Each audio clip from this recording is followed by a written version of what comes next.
Olá, meus irmãos! Estamos estudando a carta do apóstolo Paulo aos Romanos. Hoje encerraremos o nosso estudo com os capítulos 15 e 16. Vocês se lembram que na nossa aula passada vimos que o apóstolo Paulo soube que estava acontecendo um problema com a comunhão dos irmãos de Roma. Haviam dois grupos, os fortes na fé e os débeis ou fracos na fé. Havia discórdia, basicamente acerca de carne e vinho que eram sacrificados aos ídolos e eram vendidas no comércio por um preço bem mais em conta, e também acerca dos sábados e dos dias de festas que os judeus convertidos ao cristianismo ainda guardavam. Paulo exorta os irmãos e dá à igreja 9 princípios teológicos para resolver o problema. Acabamos entrando nos 7 primeiros versículos do capítulo 15. Hoje estudaremos os demais versículos desse capítulo 15, onde Paulo revela aos irmãos de Roma o seu plano de visitar a igreja e ser enviado por ela para a Espanha para pregar o evangelho. Esse, inclusive, era um dos motivos pelos quais o apóstolo Paulo escreveu essa carta. Ele já tinha evangelizado toda a região do Mediterrâneo e queria pregar o evangelho onde ainda ninguém havia ouvido. Ele queria ir para lá, queria conhecer os irmãos, queria conhecer a igreja pessoalmente, queria repartir algum dom com eles, ser ministrado também por eles e confirmar o fundamento apostólico da igreja de Roma. Porque, como nós já estudamos, essa igreja não foi fundada por nenhum apóstolo. Provavelmente ela foi fundada por judeus ou prosélitos que foram alcançados naquele dia, naquele discurso de Pedro lá em Atos 2. Então, essa carta vai na frente para apresentar Paulo, apresentar o evangelho que ele prega, porque sabemos que havia muita polêmica em torno do apóstolo Paulo, e também apresentar o seu plano missionário. Vamos ler agora os versículos 8 ao 13. Digo, pois, que Cristo foi constituído ministro da circuncisão em prol da verdade de Deus para confirmar as promessas feitas aos nossos pais e para que os gentios glorifiquem a Deus por causa da sua misericórdia. Como está escrito, por isso eu te glorificarei entre os gentios e cantarei louvores ao teu nome. E também diz, alegrai-vos, ó gentios, com o seu povo. E ainda, louvai ao Senhor, vós todos os gentios, e todos os povos o louvem. Também Isaías diz, haverá a raiz de Jessé, aquele que se levanta para governar os gentios. Nele os gentios esperarão. E o Deus da esperança vos encha de todo gozo e paz no vosso crer, para que sejais ricos de esperança no poder do Espírito Santo. Como já vimos, a igreja de Roma era constituída de judeus que foram convertidos ao cristianismo e gentios cristãos. Paulo mostra que Jesus nasceu no povo de Israel como cumprimento da promessa que Deus havia feito aos israelitas, mas que sempre foi plano de Deus alcançar todos os povos. Esse é um dos argumentos que Paulo usa para mostrar aos irmãos de Roma a importância de se fazer missões evangelísticas. O segundo argumento que Paulo usa para que os crentes de Roma se envolvam na missão evangelística à Espanha está nos versículos 14 a 21. Nesses versículos, Paulo faz uma descrição do seu ministério. Ele inicia dizendo que havia ouvido muitas coisas boas a respeito dos irmãos de Roma, e uma vez que Deus o tinha constituído ministro do evangelho entre os gentios, a igreja de Roma estava debaixo da sua jurisdição também. Paulo era um plantador de igrejas, era um enviado de Deus aos gentios para apresentá-los o evangelho de Jesus Cristo. Deus confirma o seu ministério, como está escrito lá no versículo 19, por força de sinais e prodígios, pelo poder do Espírito Santo. Paulo procurava pregar o evangelho onde Cristo ainda não havia sido pregado. Por entender que a região do Mediterrâneo já havia sido muito bem evangelizada, Paulo pretendia ir à Espanha. ele vai dizer os seus planos nos versículos 22 a 29. Em Atos, vimos que Paulo fez 3 grandes viagens missionárias circulando a Ásia Menor, a Macedônia, a Grécia, sempre ali na região do Mediterrâneo. E esse era um dos motivos pelos quais ele ainda não havia ido visitar a igreja de Roma. Mas como toda aquela região já havia sido evangelizada, Paulo pretendia alcançar lugares onde o evangelho ainda não havia sido pregado. Por isso ele pretendia ir à Espanha. Mas para fazer uma viagem missionária dessa magnitude, Paulo precisava de ajuda financeira e espiritual. Ele precisava que os irmãos de Roma lhe enviassem, custeassem a viagem e também orassem por ele. Infelizmente, não podemos afirmar com certeza se Paulo chegou aí à Espanha. Faltam evidências históricas. O que nós sabemos pelo livro de Atos é que Paulo chegou em Jerusalém com as ofertas dos macedônios e acaios para os judeus pobres, como ele havia dito, né? Mas ele foi preso e levado para Cesareia de Filipe, onde ficou preso pelo menos 2 anos. Depois ele foi como prisioneiro político para Roma.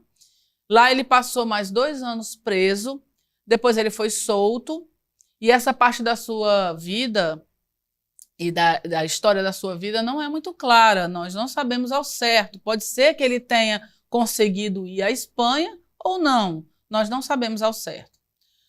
Um outro argumento que Paulo usou para envolver os irmãos de Roma no seu projeto missionário, nós encontramos nos versículos 30 a 33.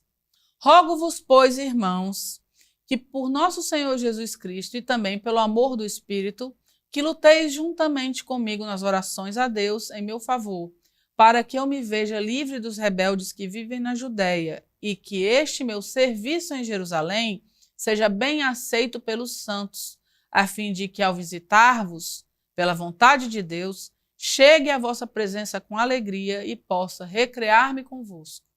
E o Deus da paz seja com todos vós. Amém. Paulo ora por eles e pede as orações deles para o seu próprio ministério, para que corresse tudo bem com a sua ida a Jerusalém. Paulo conta aos irmãos de Roma que poderia passar por situações perigosas em Jerusalém por causa do evangelho. Ele diz no texto que acabamos de ler que ele temia os rebeldes da Judéia, ou seja, os judeus que haviam abraçado o evangelho, mas que ainda continuavam a crer que deveriam guardar a lei. São os famosos judaizantes que Paulo combatia. Inclusive, na sua carta aos Gálatas, ele vai combater estes judaizantes. O fato é que esses judeus, eles detestavam Paulo porque Paulo defendia a doutrina da justificação pela fé sem as obras da lei, conforme já vimos em nossas aulas passadas. Quando Paulo pede orações, ele já está envolvendo os irmãos de Roma. Chegamos no último capítulo da carta do apóstolo Paulo aos Romanos, o capítulo 16. Nos 2 primeiros versículos, Paulo faz uma recomendação a Febe, que é provavelmente a portadora desta carta. É bom esclarecer uma dúvida acerca de Febe e que tem sido causa de muitos debates acerca da posição da mulher no governo da igreja. A tradução da Bíblia que eu uso é a ARA, Almeida Revisada e Atualizada. Nele nós lemos que Febe está servindo a igreja de Cencreia. Mas existem outras traduções, como a Nova Tradução na Linguagem de hoje, em que esse mesmo texto está traduzindo como: eu recomendo a vocês a nossa irmã Febe, que é diaconisa na igreja de Cencreia. No texto original em grego, nessa passagem, o termo usado é diáconos. Diáconos é a palavra usada tanto para o ato de servir, como para o ofício de diácono. Vale lembrar que essa mesma palavra diáconos aparece dezenas de vezes no Novo Testamento, significando um servo ou uma pessoa que serve, uma pessoa que ajuda, uma pessoa que está ministrando um favor a alguém.